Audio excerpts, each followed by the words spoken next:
خوشکی شیرینم خاون بیر و هوش شکومندیا ون بالا پوش خوشکی شیرینم خاون بیر و هوش شکومندیا ون بالا پوش لنێو جوانیتان شادی دەکەن نۆش سیماتان لە نور دڵتان پڕ لە جۆش لەنێو جوانیتان شادی دەکەن نۆش سیماتان لە نور دڵتان پڕ لە جۆش سیماتان لە نور دڵتان پڕ لە جۆش پۆشاکی بەرتان ڕەمزی ئیمانە ڕوخساری ڕووتان وەک نورستانە لەژێر سابەتی ئایاتی قورئان ژینتان ئاوێتەی نێو گوڵستانە خوشکم حجاب و سەرپۆشەکەی تۆ تاجی عیزەتە بەخشاوە. بەناوی خوای بەخشندەی میهرەبان ئێمە لە دەستگای نوری حکمە بۆ پەروەردە و ڕۆشنبیری بەشی نێوجەوانان لە مانجی دوی ئەم ساڵەوە لە ڕێی چەند بڵاو کراوە و وتار و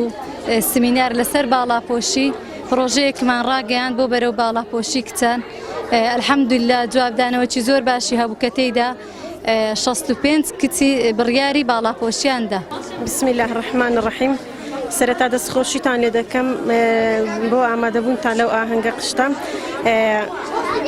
بەڕاستی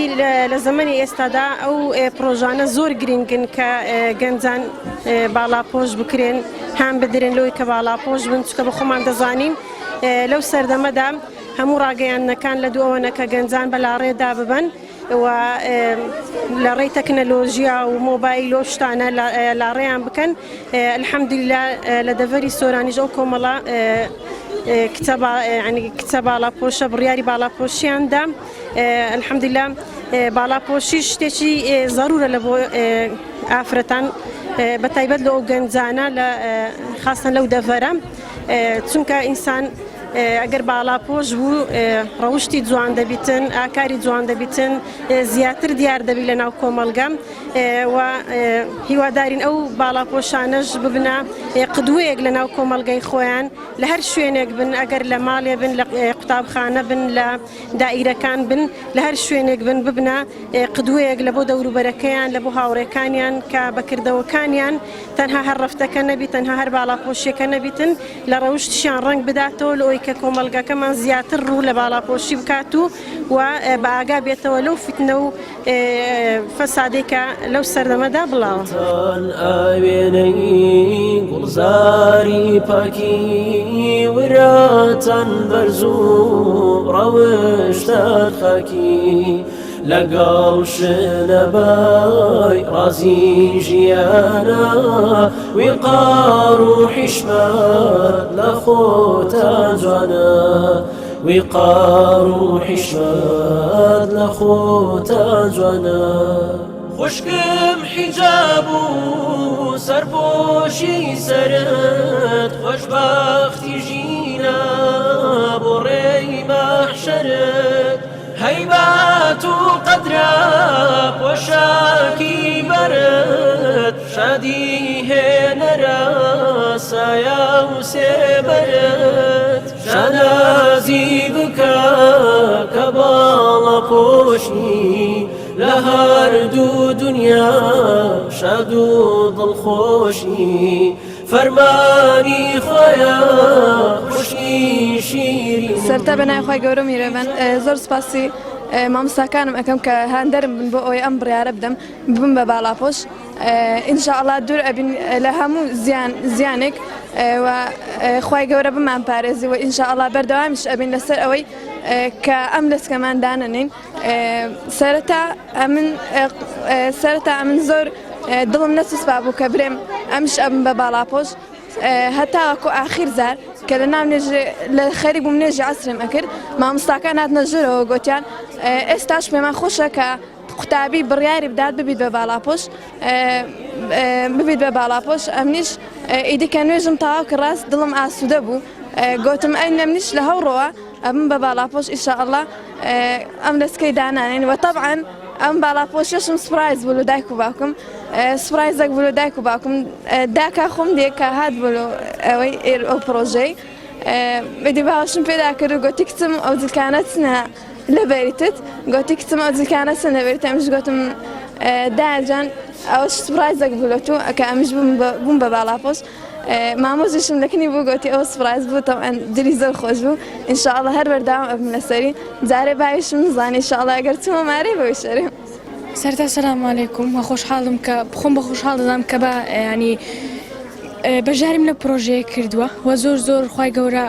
پاداشتم بداتەوە ئینشاءالله پاداشی هەموو ئەوانەش بداتەوە کە بڕیاری باڵاپۆشیاندا سەرەتا من وەکو کەسانی دیکە سفور بووم و سفورەکی زۆر تەواویش بووم بەڵام دواتر لە ڕێی قوتابخانەوە بوو کە بە خۆشحاڵیەوە لە ڕێگای مامۆستایەکەم ئەو بوو کە بڕیاری باڵاپۆشیمدایە واتە ئێستاش پەشیمانیمە ئینشاءالله تا دەمرم ئەو لەسکی کە سەرما ئەو تازێکە ئێستا لەسەرم کردیان لەسەر ناکەمەوە و بەو ئەوانە دەڵێم کە سفورن هیوادارم ئەوانش ڕۆژێک لە ڕۆژان بیر لە قیامەت بکەنەوە بیر لە مردن و لە عەزابی قەبر بکەنەوە کە زۆر خۆشە بەدەستی پەروەردگارمان صلی الله علیه وسلم کە بچێک پەرداغ ئاوی کەوسەر بخواتەوە ئەو هەستا یعنی لەناو ناخی مندا ئێستا کە من بمرم ئەگەرە من یعنی ئینشاءالله خوای گەورە بەهەشت بەنسیبی هەمووانمان دەکات یەک پەرداغ ئاوی کەوسەر هەموو دنیای لۆ من دەینیتن وەخوای گەورە پاداشتی هەموو لایەک بداتەوە سوپاسی داک و بابم دەکەم کە زۆر بەڕادە بەدەر پشتگیری منیان کردیا لەو ئیشەی کە یعنی پشتیان بەم بەستێکات و بڕۆ بەردەوام بە عادەتانی و زۆر خۆشحاڵم شەنازی بکە کە باڵاپۆشی لە هەردوو دنیا شاد و دڵخۆشی فەرمانی خۆیە خوشی شیرینم حیجاب باوەڕە هاوباشی دینم وابۆنی خۆشتان گەشتە عەرشی خواژین باڕێ دەکەن بێتس بێپەروە هەنگاوی پێتان بۆ ڕێگای حەقا